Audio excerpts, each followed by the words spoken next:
resolution of the matter. That's a lot more than drafting a cable.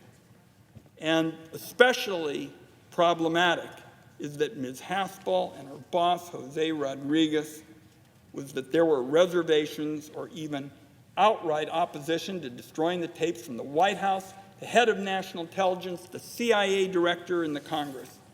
So Mr. Rodriguez decided to go it alone, sending the cable Ms. Haspel had drafted without telling the lawyers, the CIA director, or anyone else. And here's where Ms. Haspel's story about the destruction of the tapes really runs into trouble. Jose Rodriguez, her boss, gave an interview in which he said he told Ms. Haspel in advance that he was planning on sending the cable without seeking an authorization. So I asked her about that story. She denied it. I don't know who's telling the truth, but here we are voting on the nominee without this direct contradiction in any way being resolved. Then there's the question of what happened after the cable was sent. After the cable was sent, but before the tapes were actually destroyed. Ms. Haspel has said she was at her desk and could see her computer screen, so it was shortly after the cable was sent that she became aware of it. She said it was at that point she walked over to discuss it with Mr. Rodriguez. So what'd she do? She knew that the destruction of evidence had been ordered over everyone's objections. Did she intervene to stop the destruction before it happened? Did she tell the lawyers in time for them to intervene? Did she tell the White House? Did she tell the head of national intelligence?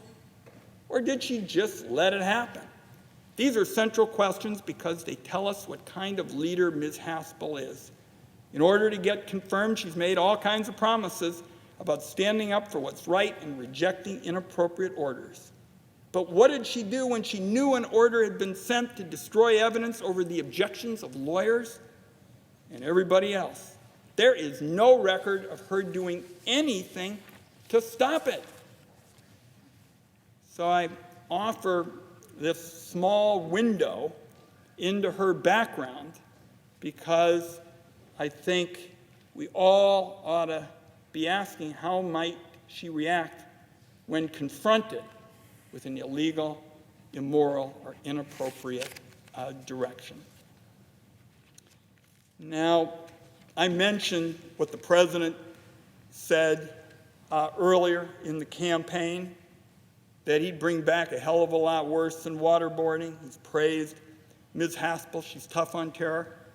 You don't have to be Picasso to connect the dots about what the dangers are here, other than a few belated promises that were made to get confirmed.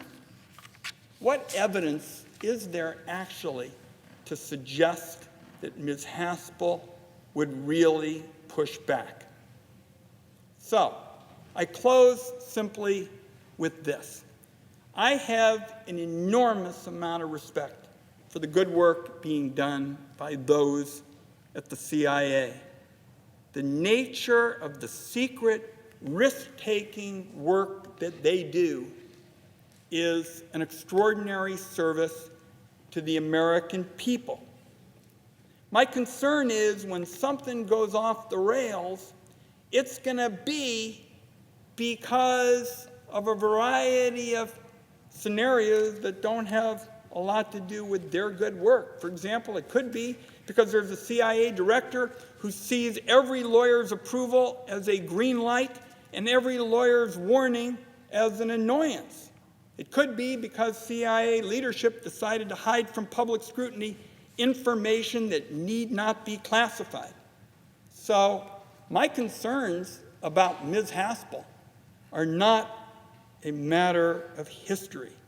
I have concerns about what she is saying today, both about her background and about current programs.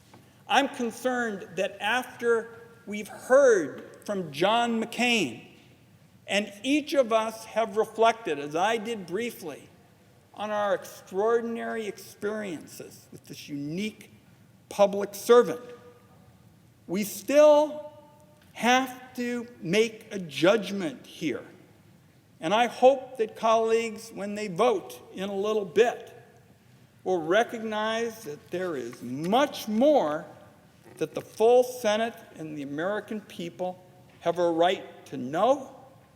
I believe if they did, they would join Senator McCain and myself in opposing this nomination.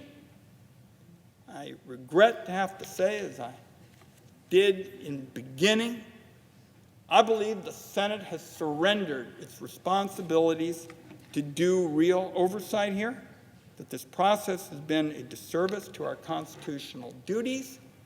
I believe the American people deserve to know more than that Gina Haspel likes Johnny Cash while she is simultaneously exercising the power to censor the facts about her background. I urge colleagues to reject this nomination. Mr. President, I yield the floor.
Mr. President, Senator from Arkansas.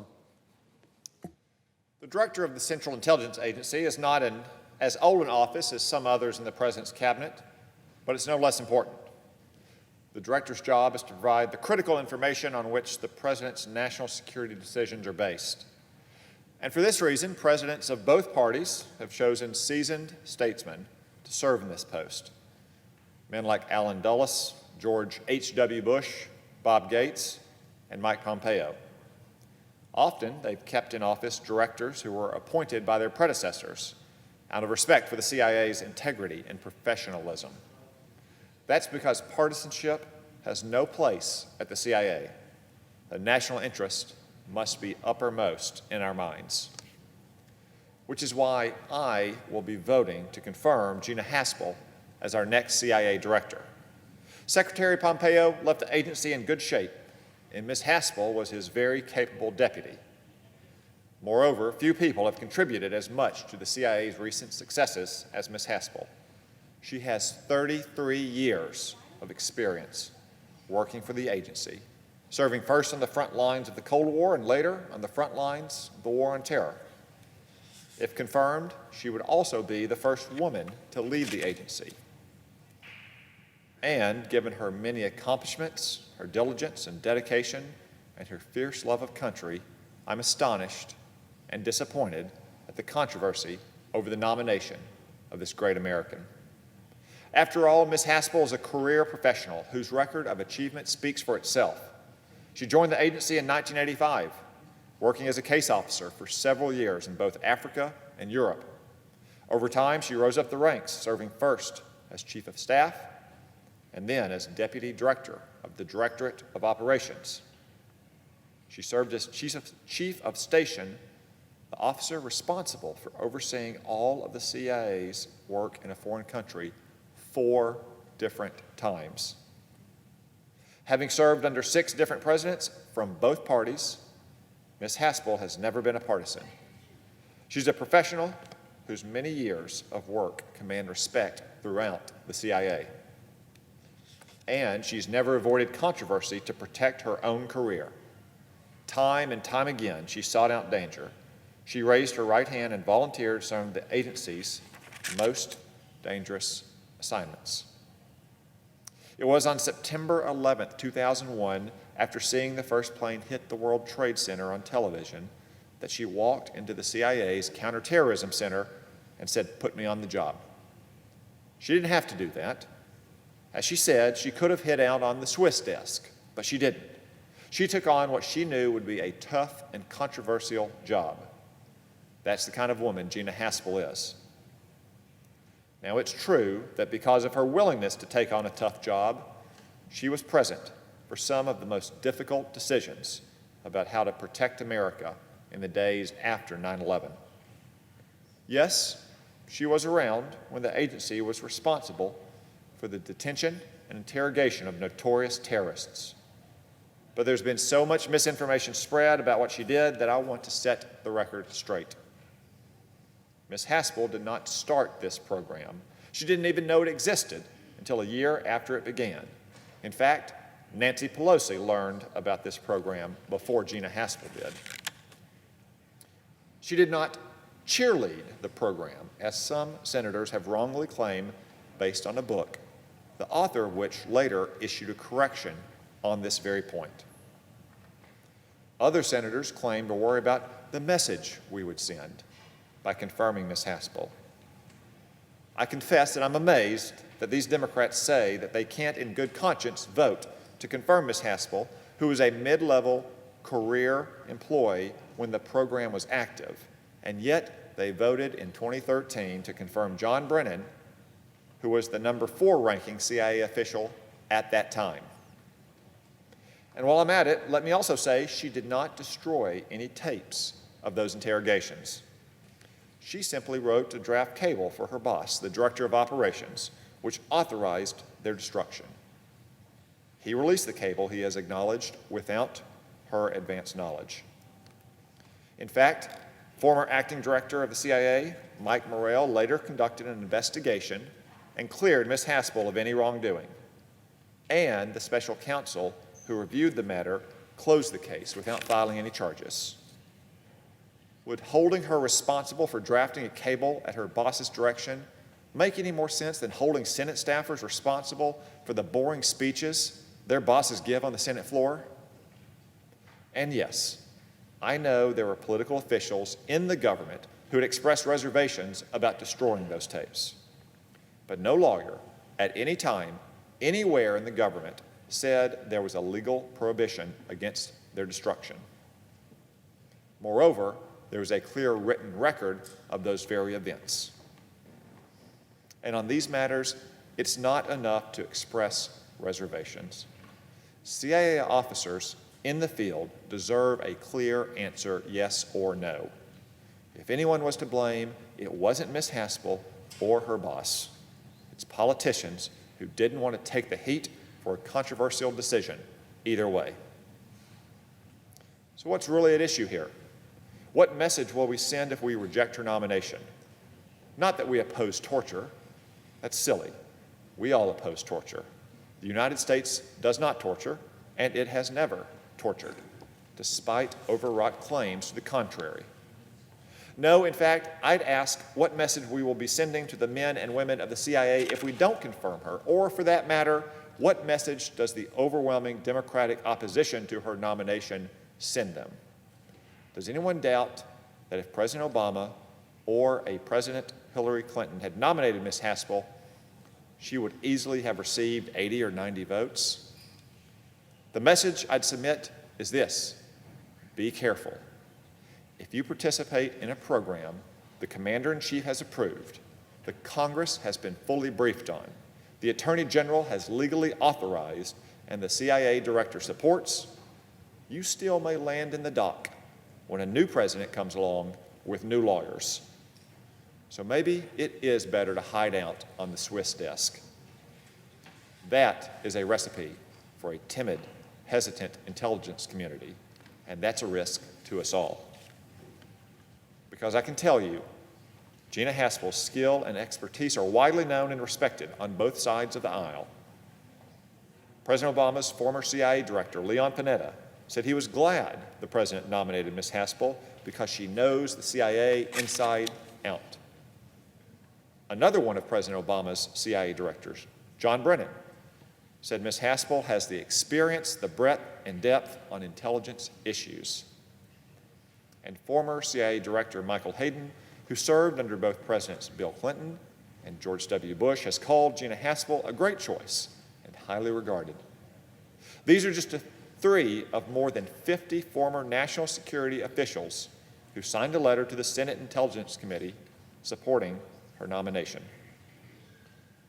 As a member of that committee, I've worked with Gina Haspel during her time overseas and as Deputy CIA Director, and I can attest to her professionalism, her work ethic, and most important, her character.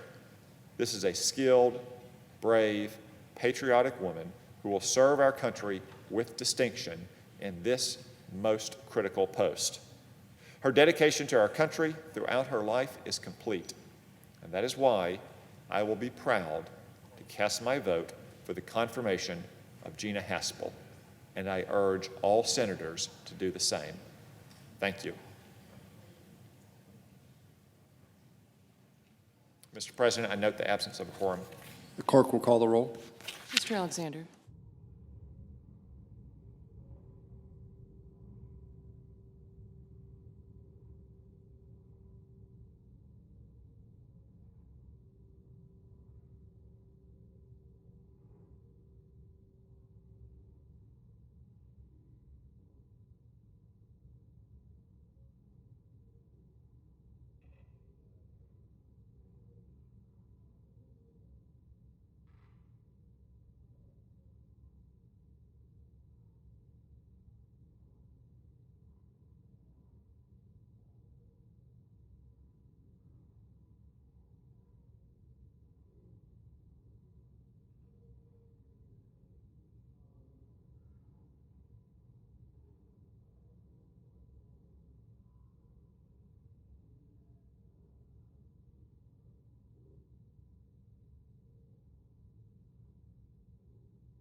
Majority Whip, President, I'd ask consent that the quorum call be dispensed with. without objection.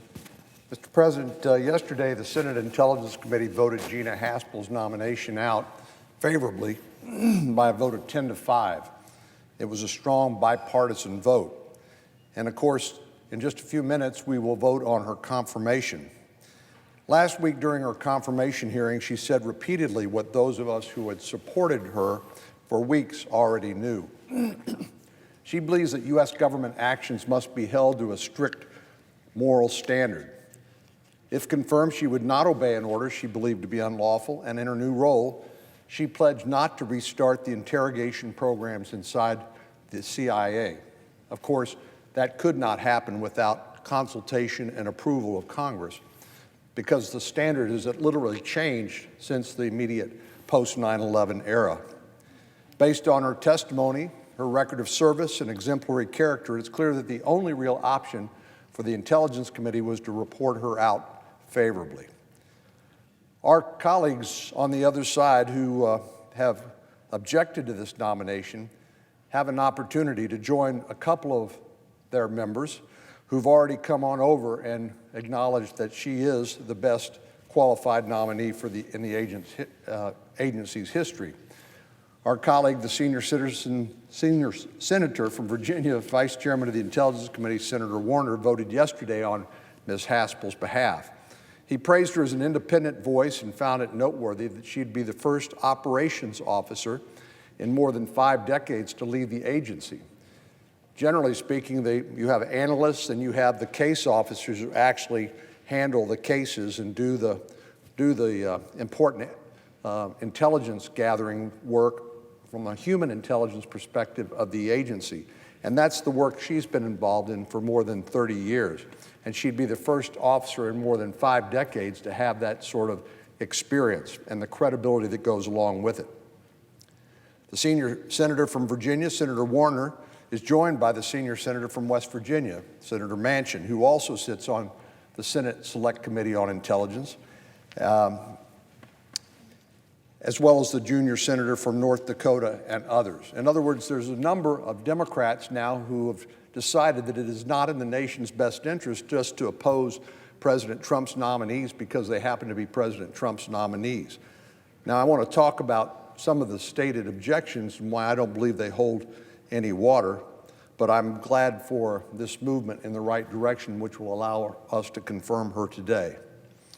I appreciate all of our colleagues carefully examining Ms. Haspel's record. A number of people I've talked to about the nomination said they wanted to do their due diligence. Well, that's our job, and I don't believe any nominee should be rubber stamped. But I know they've reviewed her record, they've met with her in person, and drawn the only reasonable conclusion, I believe, is that she's qualified and that she loves the CIA, where she's worked for more than 3 decades, and she will provide the agency's objective, unbiased, and unvarnished intelligence to the president and other policymakers in the federal government. Her loyalty, of course, is not to a political party, after all, because she's nonpartisan, but she owes her loyalty to the American people, whose safety and security she has made her life's work. Comparisons have been rightfully drawn between the upcoming confirmation vote for Ms. Haspel and the 2013 confirmation vote of John Brennan, former director of the CIA under President Obama.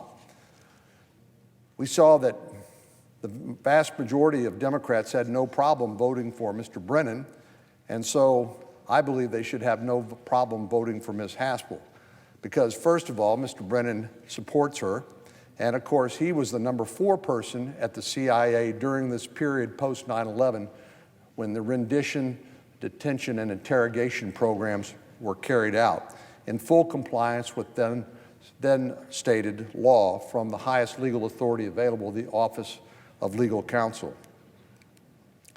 We've also seen others in the Obama administration support Ms.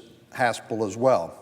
I've said it before and I'll say it again, those people who know Ms. Haspel best, who've worked alongside of her on a daily basis in undisclosed locations around the world doing the nation's important work, they like this woman, and they admire her, and they respect her, and they think she's the best of the best.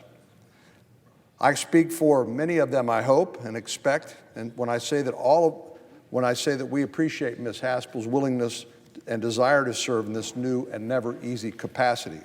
I hope we can confirm her in short order so that she can get back to work and continue to do the work she loves and that our nation needs. I yield the floor.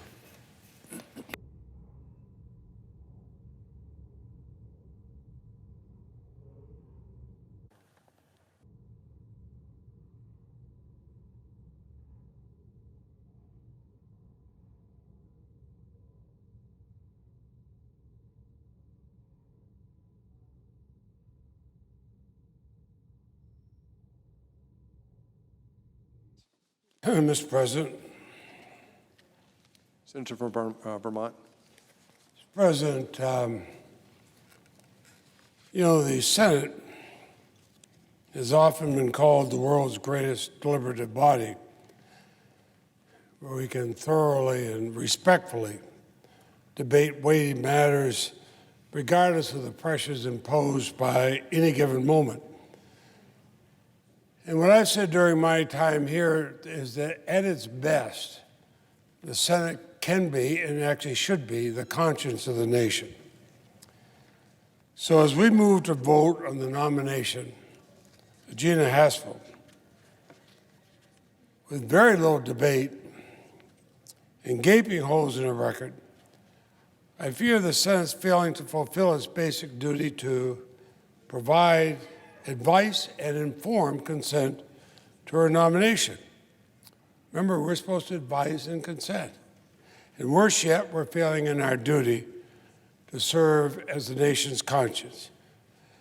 Now, much of what is publicly known about Ms. Haspel's role in the CIA is disturbing. To begin with, and I've listened to senators on both sides, I don't question Ms. Haspel's commitment to our country or to our national security. That, I think she's established. But what I question is her judgment and her fidelity to a core value of our nation that all people have certain inalienable rights. And underlying these inalienable rights is our belief in the basic dignity of human beings, a dignity that's incompatible with inhumane practices like torture. Torture should never be part of the America's way of leading the world. During the height of the CIA's torture program, Ms. Haspel ran one of the agency's most notorious black sites in Thailand. There, under her leadership, brutal torture techniques were employed. And from available accounts, going into that's been made public, this included waterboarding detainees, slamming them against walls, and confining them in coffin-shaped boxes for extended periods of time.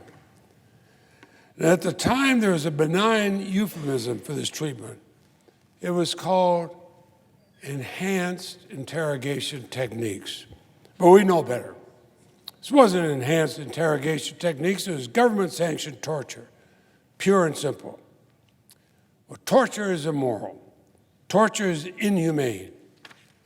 Frankly, torture is un-American.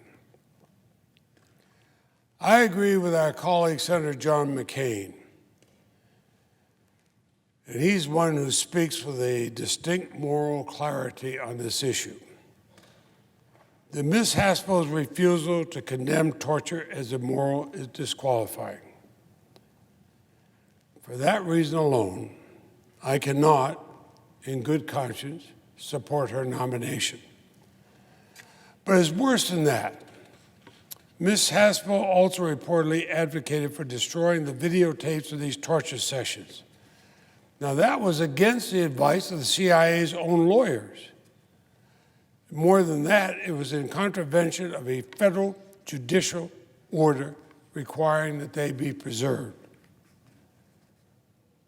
The CIA's former general counsel said Ms. Haspel is one of the staunchest advocates for destroying the tapes, notwithstanding the advice of the CIA's lawyer, notwithstanding the federal judicial order.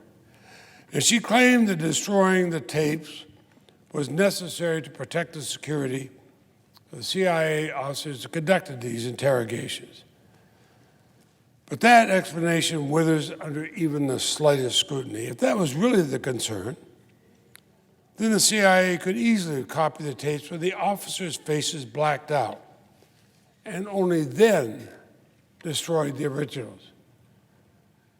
We are used, all of us, seeing news items and others with the faces of certain witnesses and others blanked out.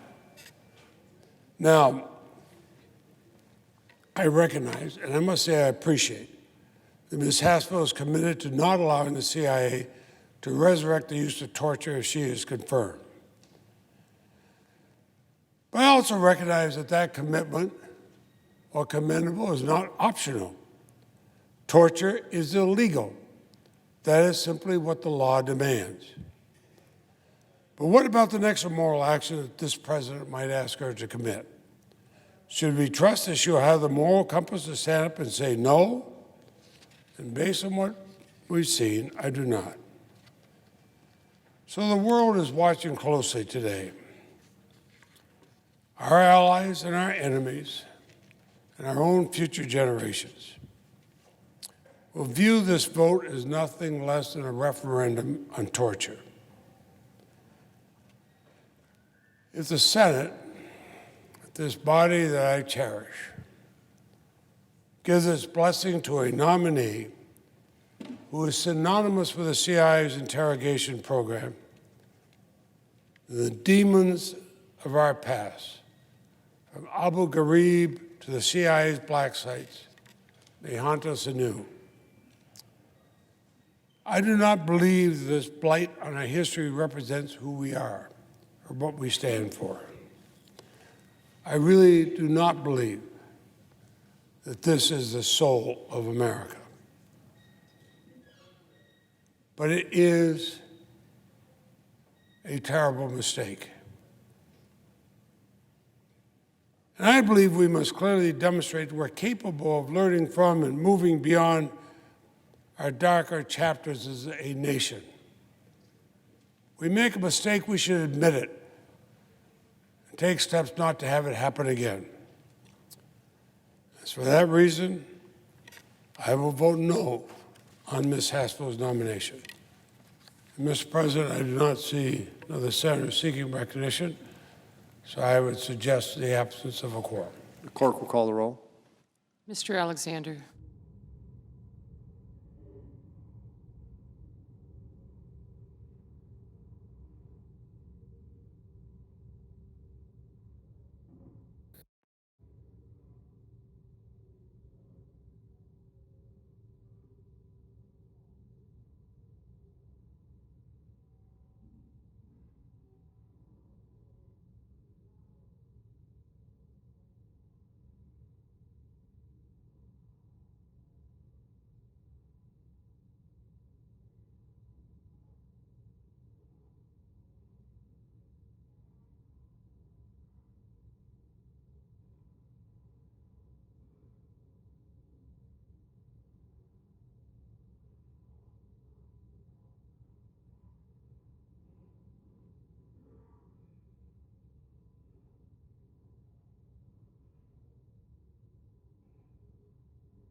Mr. President, Senator from Arizona. I ask unanimous consent to vacate the quorum call. Without objection. Mr. President, I rise today.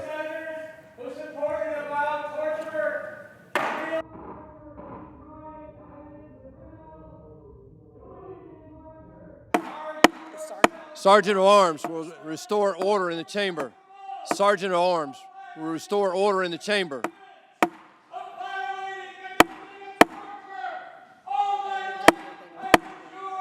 Do I?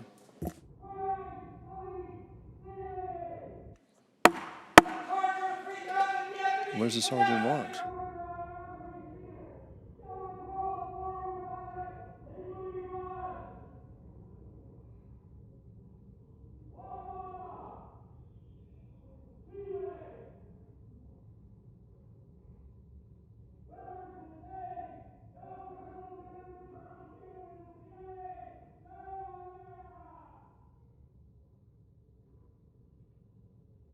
Mr. President, Senator from Arizona.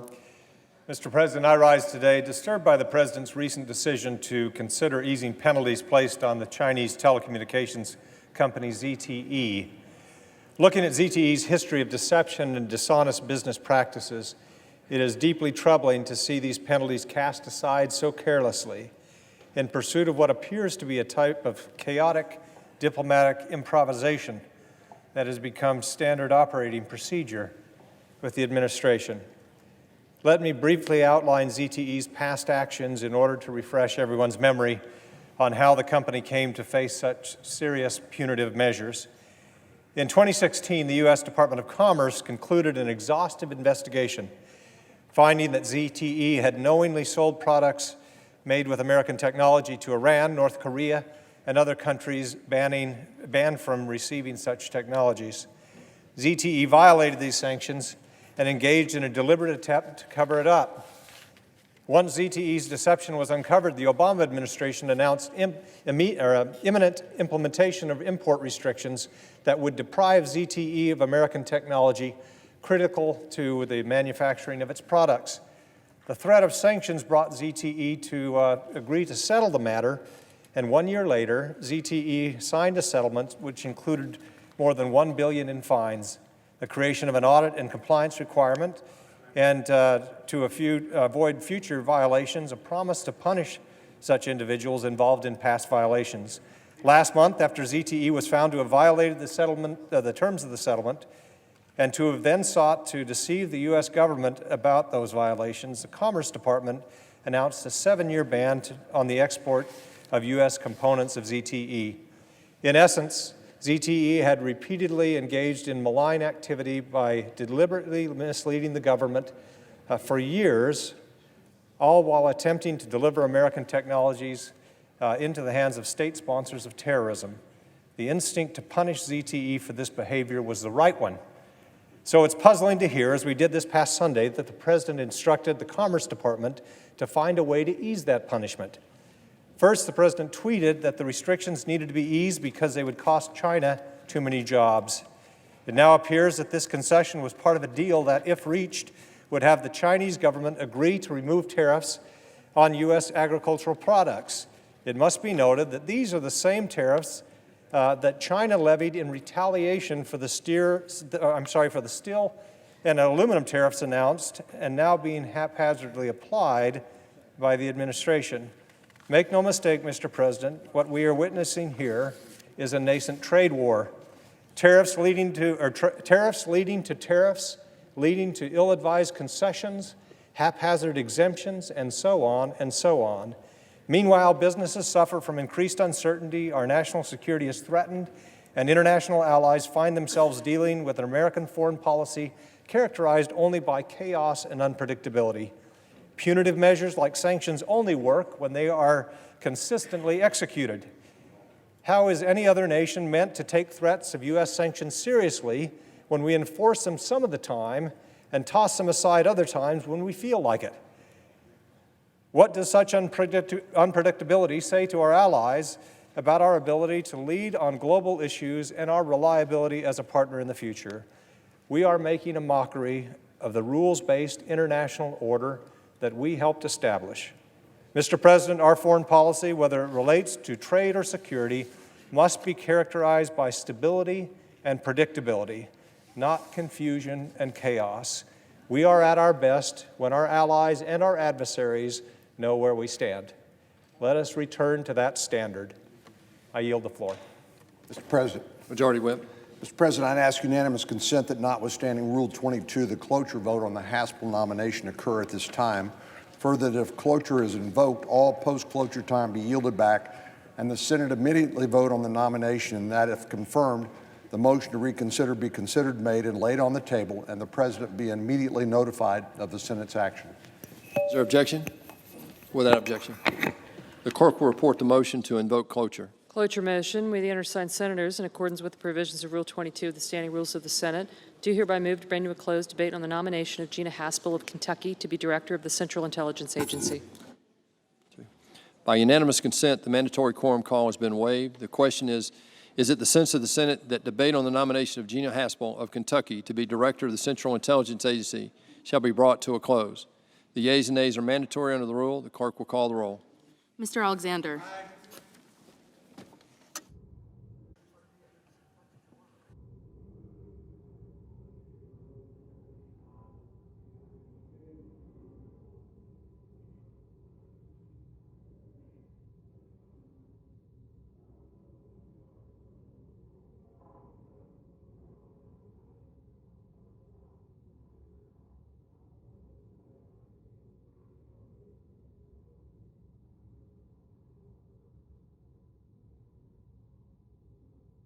Ms. Baldwin, Mr. Barrasso, Mr. Bennett, Mr. Blumenthal, Mr. Blunt.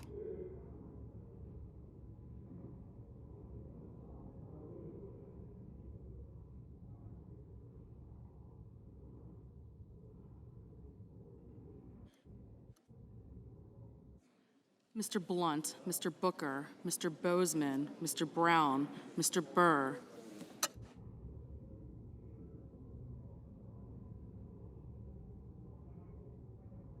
Ms. Cantwell, Mrs. Capito. Mr. Cardin, Mr. Carper, Mr. Casey.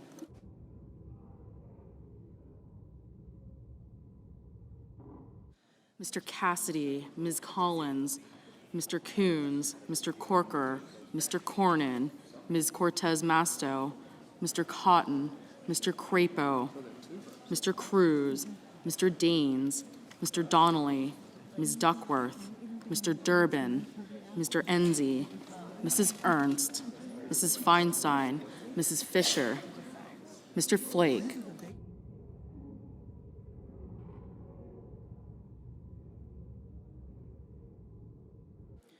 Mr. Gardner, Mrs. Gillibrand, Mr. Graham, Mr. Grassley, Ms. Harris, Ms. Hassan, Mr. Hatch, Mr. Heinrich, Ms. Heitkamp, Mr. Heller, Ms. Hirono,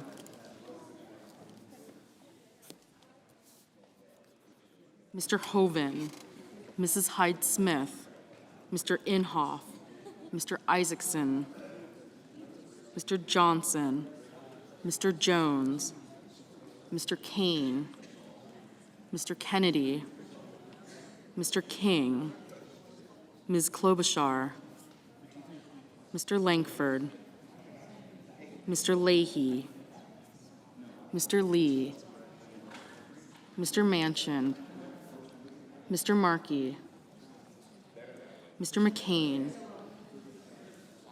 Mrs. McCaskill, Mr. McConnell,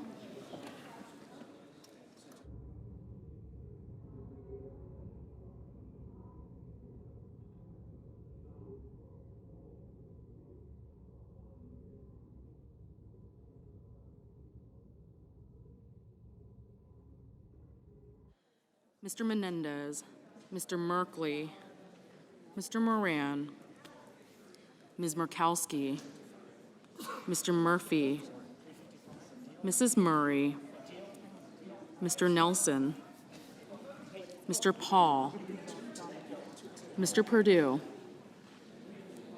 Mr. Peters, Mr. Portman, Mr. Reed, Mr. Risch, Mr. Roberts, Mr. Rounds, Mr. Rubio,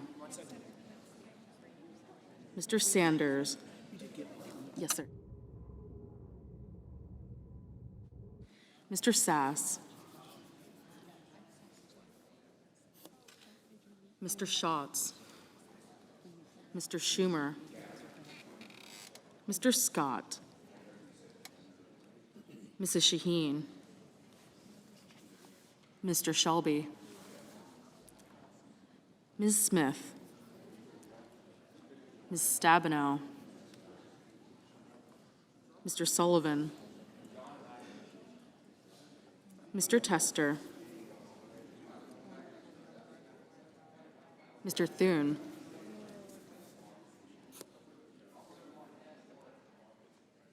Mr. Tillis, Mr. Toomey, Mr. Udall, Mr. Van Hollen, Mr. Warner, Ms. Warren, Mr. Whitehouse, Mr. Wicker, Mr. Wyden, Mr. Young.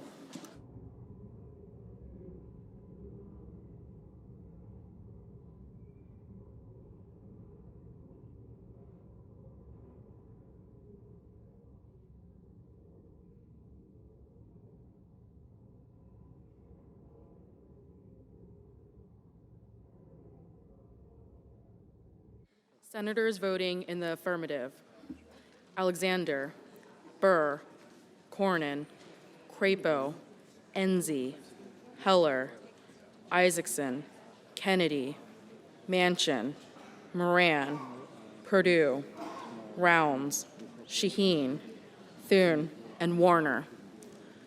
Senators voting in the negative: Brown, Casey, Hassan, Murray, Paul, Schatz, Schumer, and Wyden.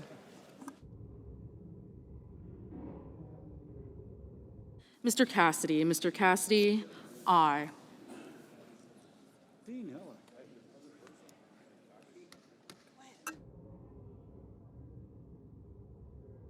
Mr. Grassley, aye.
Ms. Baldwin, no. Mr. Jones, no. Mrs. Ernst, aye. Mrs. Hyde-Smith, aye.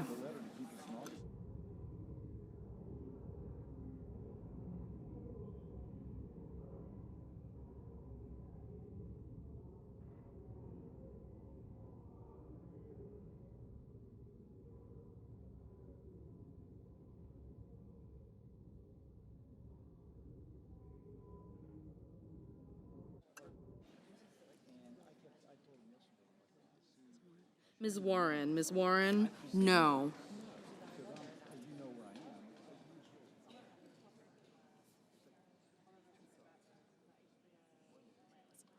Mrs. Feinstein.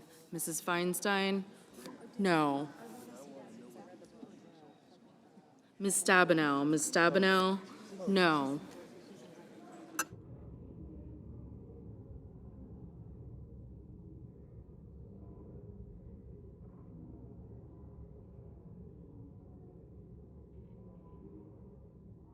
Mr. Deans. Mr. Deans, aye.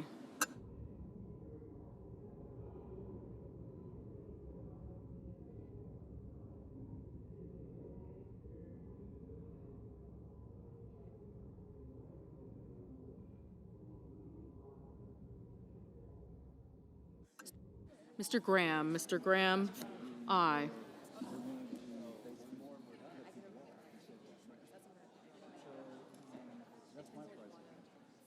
Ms. Murkowski. Ms. Murkowski, aye. Mr. Rubio. Mr. Rubio, aye.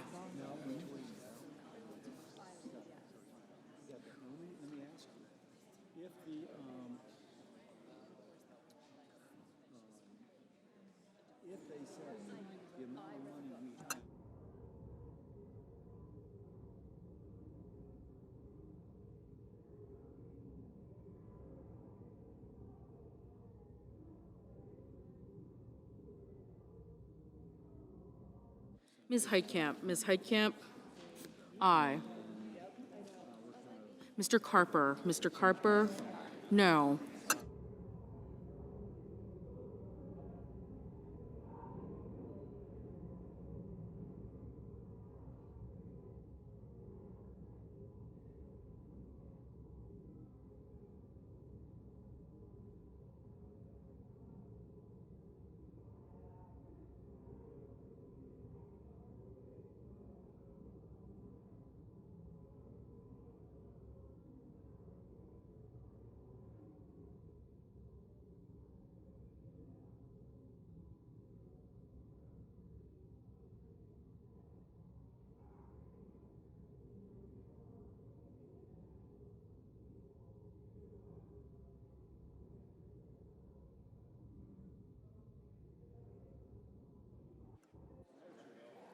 Mr. Flake. Mr. Flake, aye.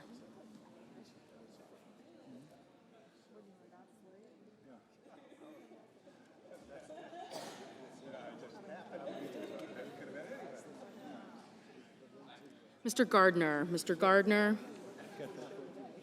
aye. Mr. Cardin. Mr. Cardin, no. Mrs. McCaskill. Mrs. McCaskill, no.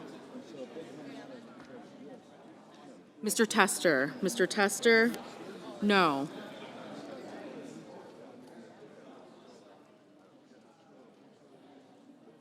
Mr. Booker. Mr. Booker, no. Mr. Sanders. Mr. Sanders, no.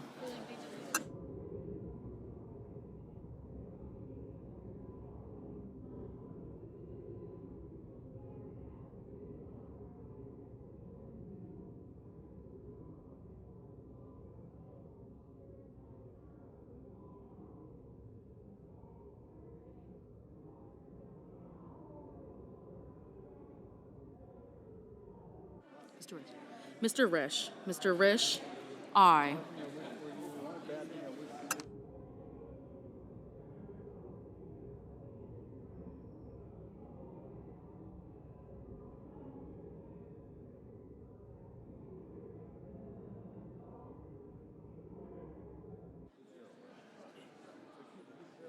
Mr. Tillis.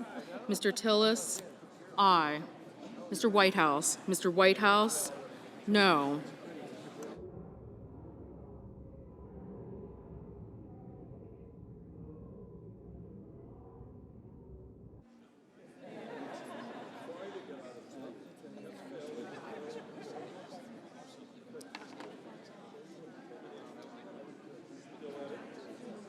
Mr. Donnelly.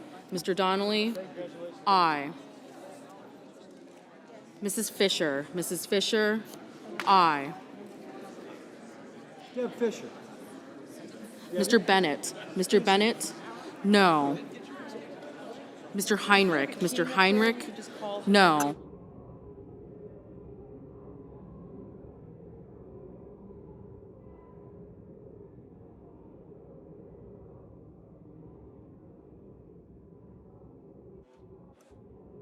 Mr. Sass. Mr. Sass, aye.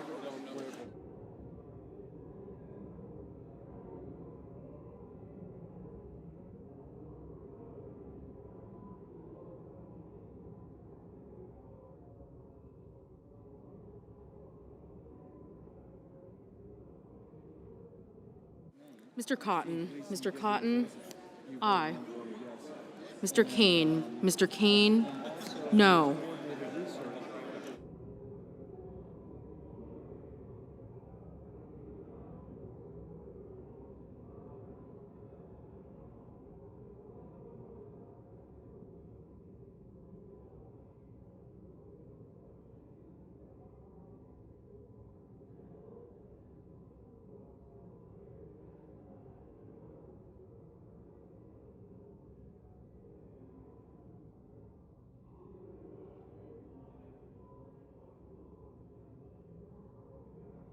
Ms. Klobuchar. Ms. Klobuchar, no.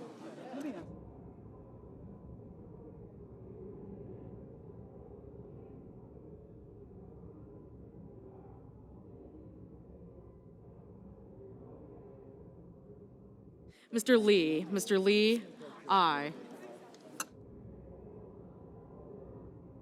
Mr. Durbin. Mr. Durbin, no. Mr. Roberts. Mr. Roberts, aye.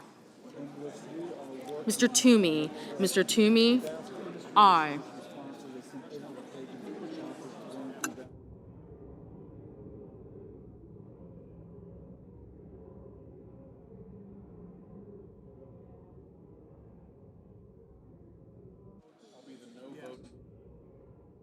Mr. Merkley. Mr. Merkley, no. Ms. Hirono. Ms. Hirono, no. Ms. Cortez Masto. Ms. Cortez Masto, no.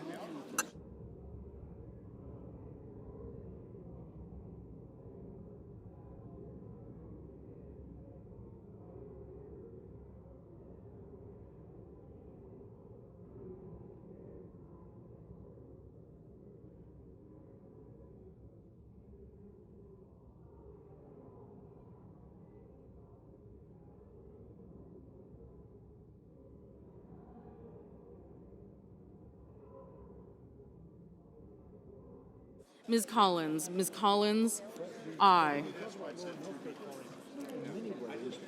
Mr. Reed. Mr. Reed, no. Mr. Portman. Mr. Portman, aye. Mr. Murphy. Mr. Murphy, no.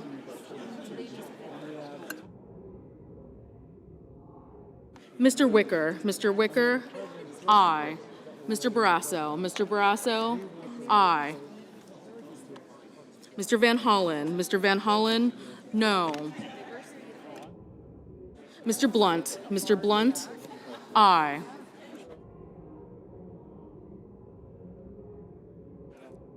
Mr. Leahy. Mr. Leahy, no.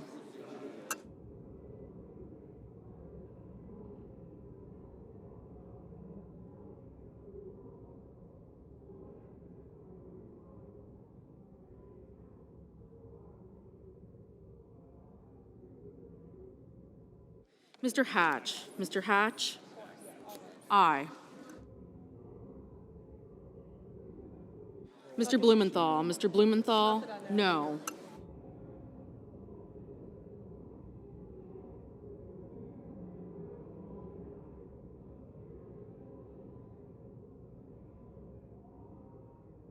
Mr. Inhofe. Mr. Inhofe, aye.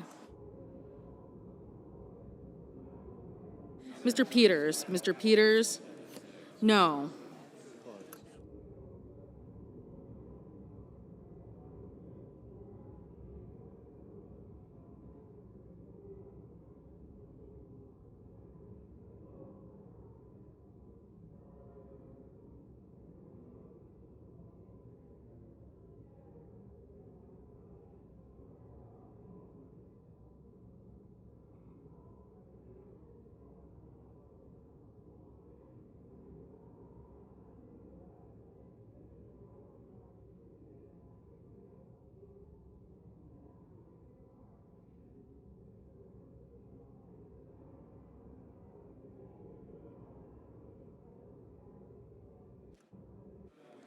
Ms. Cantwell, Ms. Cantwell, no.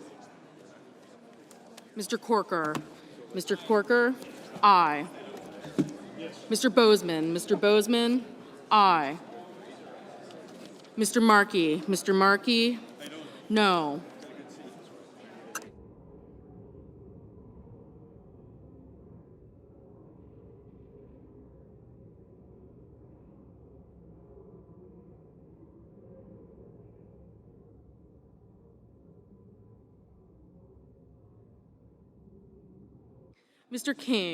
Mr. King, no. Mrs. Capito, aye. Mr. Sullivan, aye.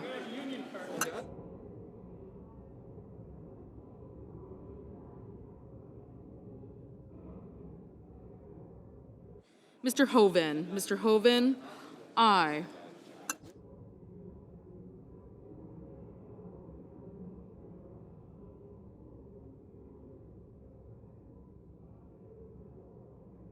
Mr. Langford, aye. Mr. Coons, no.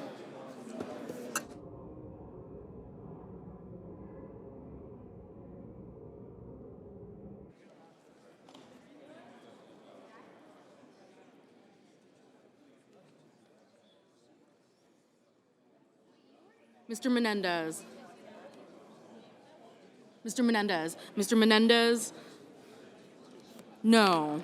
Mr. McConnell, aye. Mr. Shelby, aye. Mr. Nelson, aye. Ms. Smith, no. Mr.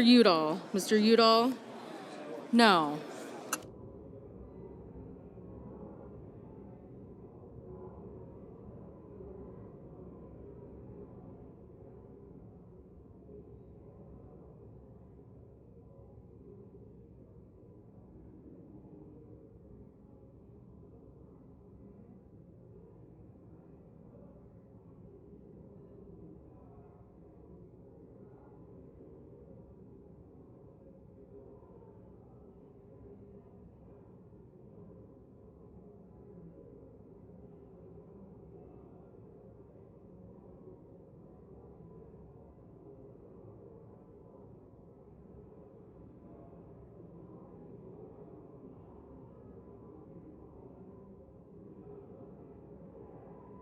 Ms. Harris, no.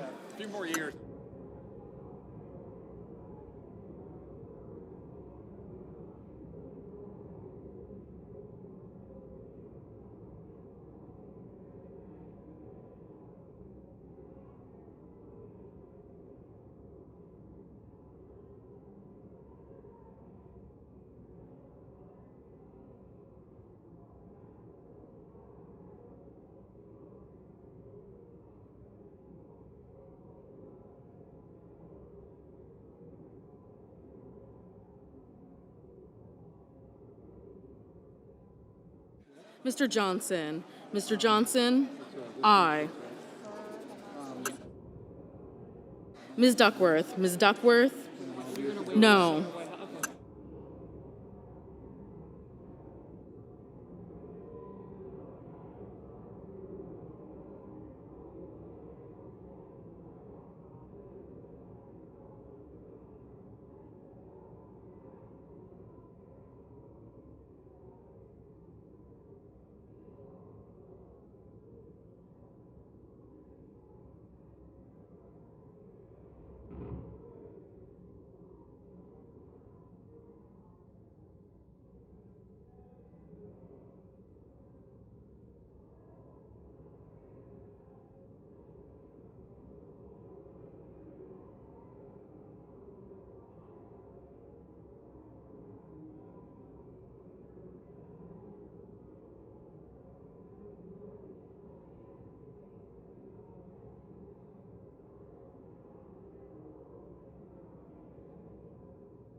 Mr. Scott. Mr. Scott, aye.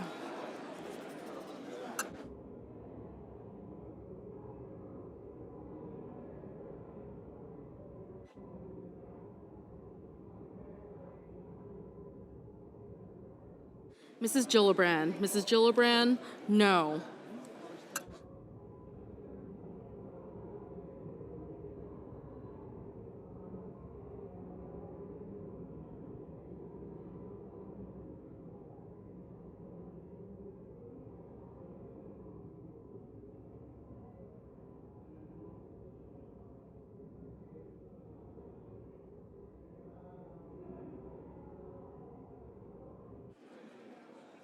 Mr. Cruz. Mr. Cruz, aye.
Are there any senators in the chamber who wish to vote or change their vote? If not, the yeas are 54, the nays are 44. The motion is agreed to. Under the previous order, all post-cloture time has expired. The question occurs on the nomination. Is there a sufficient second? Is there a sufficient second? There appears to be. The clerk will call the roll. Mr. Alexander.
Ms. Baldwin, Mr. Barrasso, Mr. Bennett, Mr. Blumenthal, Mr. Blunt, Mr. Booker, Mr. Bozeman, Mr. Brown, Mr. Burr, Ms. Cantwell, Mrs. Capito, Mr. Cardin, Mr. Carper, Mr. Casey, Mr. Cassidy.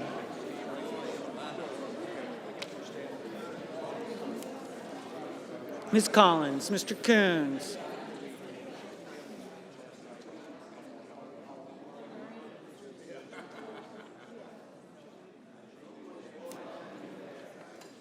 Mr. Corker, Mr. Cornyn, Ms. Cortez Masto, Mr. Cotton,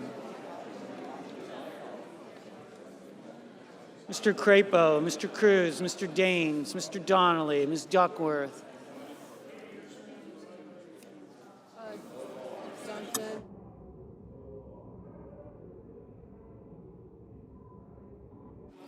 Mr. Durbin, No, I just saw this. Never mind.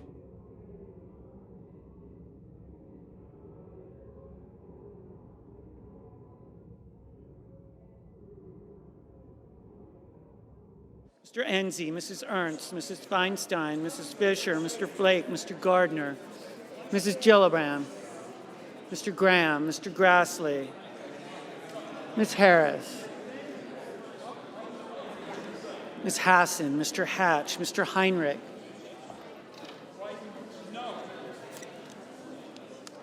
Ms. Heitkamp, Mr. Heller, Ms. Hirono,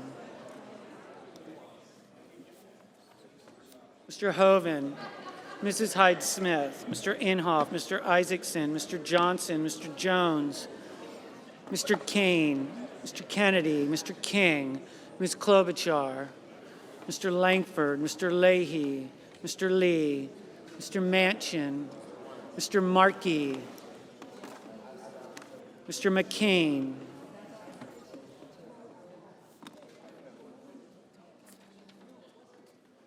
Mrs. McCaskill,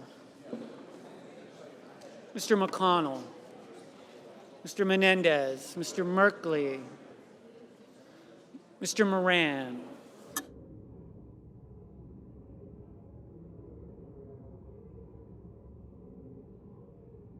Ms. Murkowski, Mr. Murphy, Mrs. Murray, Mr. Nelson, Mr. Paul, Mr. Perdue, Mr. Peters, Mr. Portman, Mr. Reed, Mr. Risch, Mr. Roberts, Mr. Rounds, Mr. Rubio,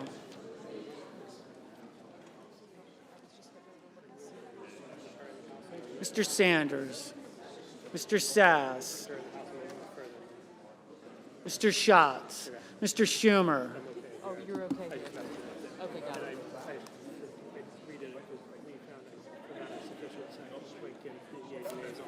Okay, I wasn't even reading that part, but I'll. Mr. Scott, Mrs. Shaheen,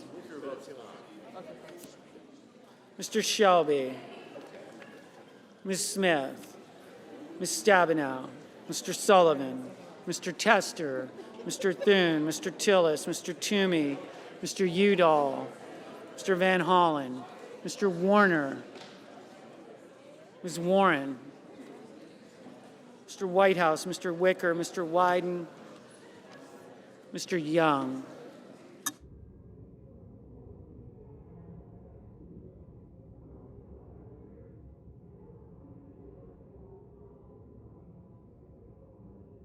Senators voting in the affirmative: Alexander, Barrasso, Blunt, Bozeman, Burr, Capito, Cassidy, Collins, Corker, Cornyn, Cruz, Donnelly, Enzi, Ernst, Fisher, Gardner, Graham, Grassley, Hatch, Heller, Hoven, Hyde-Smith, Inhofe, Isaacson, Johnson, Kennedy, Langford, Lee, Manchin, Nelson, Perdue, Portman, Risch, Roberts, Rounds, Rubio, Sass, Scott, Shaheen, Shelby, Thune, Tillis, Toomey, Wicker, Young.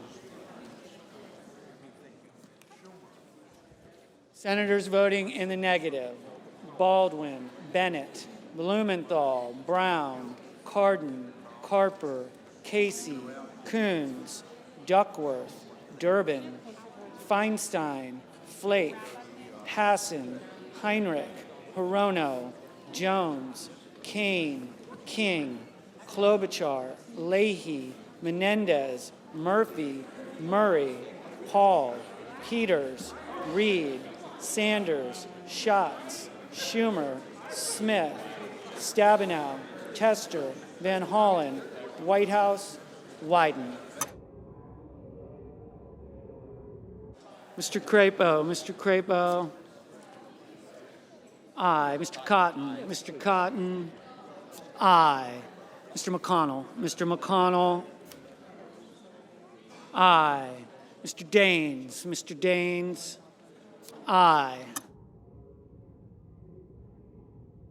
Mr. Booker, Mr. Booker. No. Mrs. Gillibrand, Mrs. Gillibrand. No.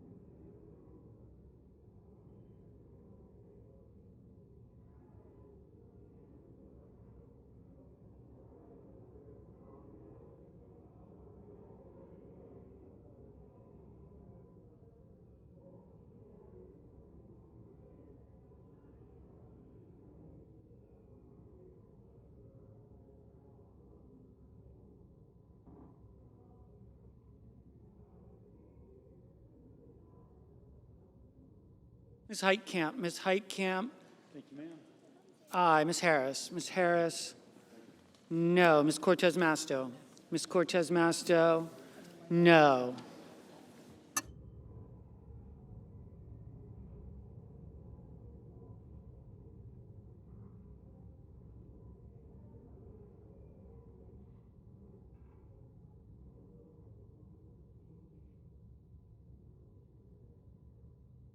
Mr. Udall, Mr. Udall. No. Mr. Merkley, Mr. Merkley. No. Ms. Murkowski, Ms. Murkowski. Aye.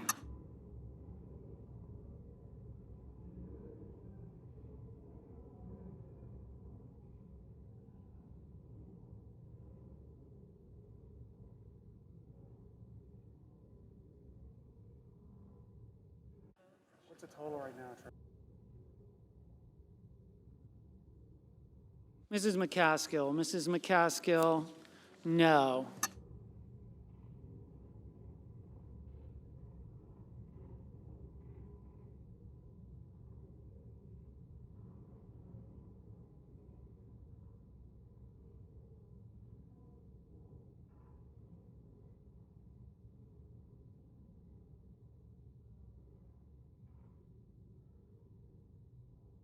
Mr. Markey, Mr. Markey. No.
Mr. Sullivan. Mr. Sullivan.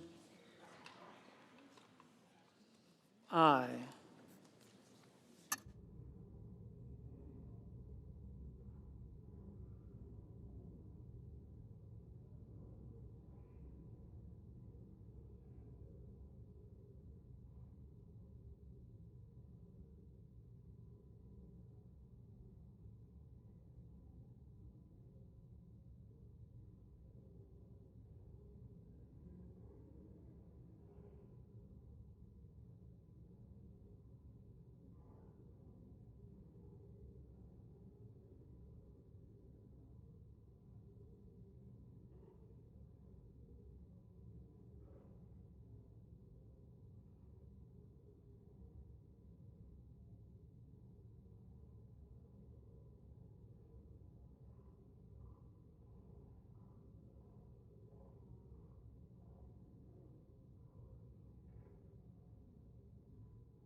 Mr. Moran.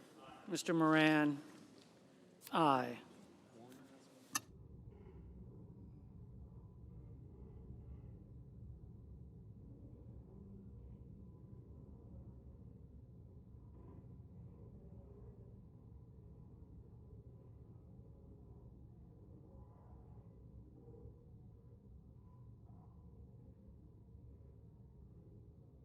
Ms. Cantwell. Ms. Cantwell. No.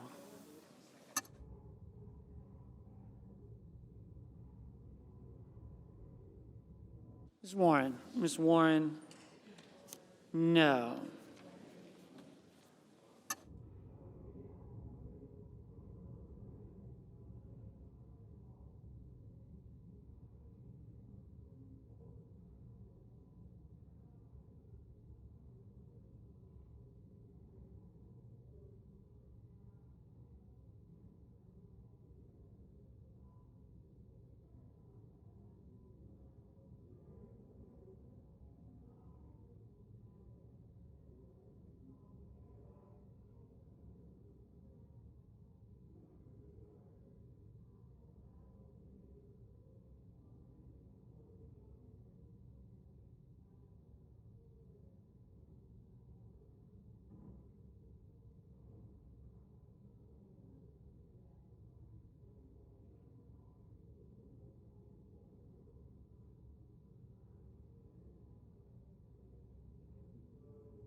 Mr. Warner. Mr. Warner, aye.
The ayes are 54, the nays are 45, and the nomination is confirmed. Under the previous order, the motion to reconsider is considered made and laid upon the table, and the President will be immediately notified of the Senate's action. Mr. President, The Majority Leader. I move to proceed to legislative session. The question is on the motion. All in favor say aye. Aye. Those opposed, no. Ayes appear to have it.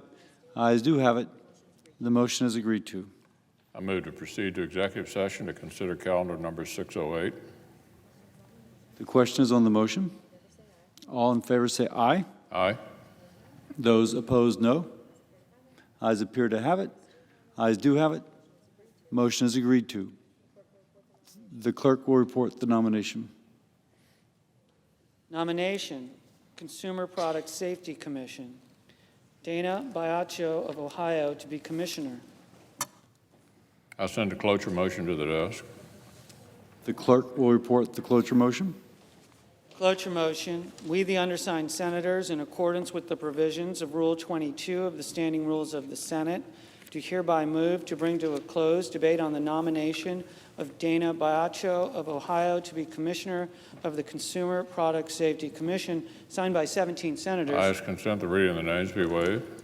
Without objection. I move to proceed to legislative session. The question is on the motion. All those in favor say aye. Aye. Those opposed, no. Ayes appear to have it. Ayes do have it. The motion is agreed to. Now, Mr. President, I understand the Senate has received a message from the House to accompany S 2372. The leader is correct. I move the chair lay before the Senate the message to accompany S 2372. The question is on the motion. All those in favor say aye. Aye. Those opposed, no. Ayes appear to have it. Ayes do have it. The motion is agreed to. The clerk will report the nomination, the message. Resolved that the bill from the Senate, S 2372, entitled An Act to Amend Title 38 United States Code to provide outer burial receptacles for remains buried in national parks and for other purposes, do pass with an amendment. I move to concur in the House amendment. Clerk will report. Senator from Kentucky, Mr. McConnell, moves to concur in the House amendment to S 2372.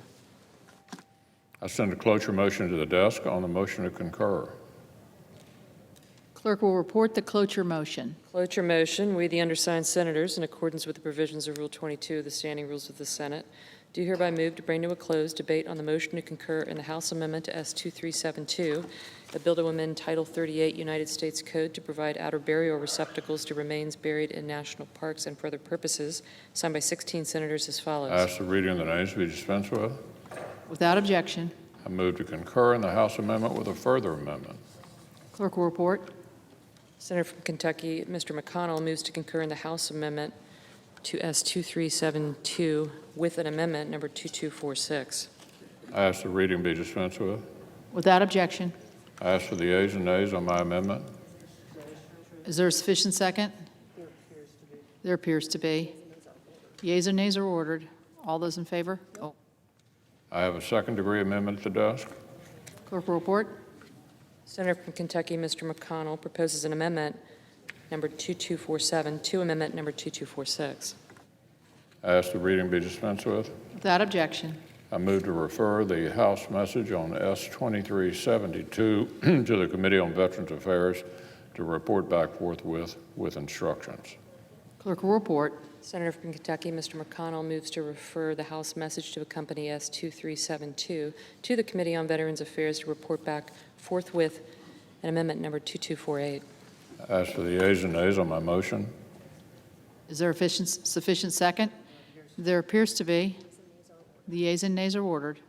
I have an amendment to the instructions. Clerk will report. Senator from Kentucky, Mr. McConnell, proposes an amendment number 2249 to the instructions of the motion to commit. I ask the reading be dispensed with. Without objection. I ask for the yeas and nays on my amendment. Is there a sufficient second? There appears to be. Yeas and nays are ordered. I have a second-degree amendment at the desk. Clerk will report. Senator from Kentucky, Mr. McConnell, proposes an amendment number 2250 to amendment number 2249. I ask the reading be dispensed with. Without objection. I ask that the mandatory quorum call be waived. Without objection. Now, Madam President, I move to proceed to executive session to consider calendar number 670. Question is on the motion. All those in favor say aye. Aye. All those opposed, no. The ayes appear to have it. The ayes do have it. Motion is agreed to. Clerk will report the nominations. Nomination, Federal Deposit Insurance Corporation, Jelena McWilliams of Ohio to be chairperson of the Board of Directors. I send a cloture motion to the desk. Clerk will report the cloture motion. Cloture motion, we, the undersigned senators, in accordance with the provisions of Rule 22 of the Standing Rules of the Senate, do hereby move to bring to a close debate on the nomination of Jelena McWilliams of Ohio to be chairperson of the Board of Directors of the Federal Deposit Insurance Corporation for a term of 5 years, signed by 16 senators. I ask consent the reading of the names be waived. Without objection. I move to proceed to legislative session. Question is on the motion. All those in favor say aye. Aye. All those opposed, no. The ayes have it. The motion is agreed to. I move to proceed to executive session to consider calendar number 672. Question is on the motion. All those in favor say aye. Aye. All those opposed say no. The ayes appear to have it. The motion is agreed to. Clerk will report the nomination. Nomination, Federal Deposit Insurance Corporation, Jelena McWilliams of Ohio to be a member of the Board of Directors. I send a cloture motion to the desk. Clerk will report the cloture motion. Cloture motion. We, the undersigned senators, in accordance with the provisions of Rule 22 of the Standing Rules of the Senate, do hereby move to bring to a close debate on the nomination of Yelena McWilliams of Ohio to be a member of the Board of Directors of the Federal Deposit Insurance Corporation for a term of 5 years, signed by 16 senators. I ask consent the reading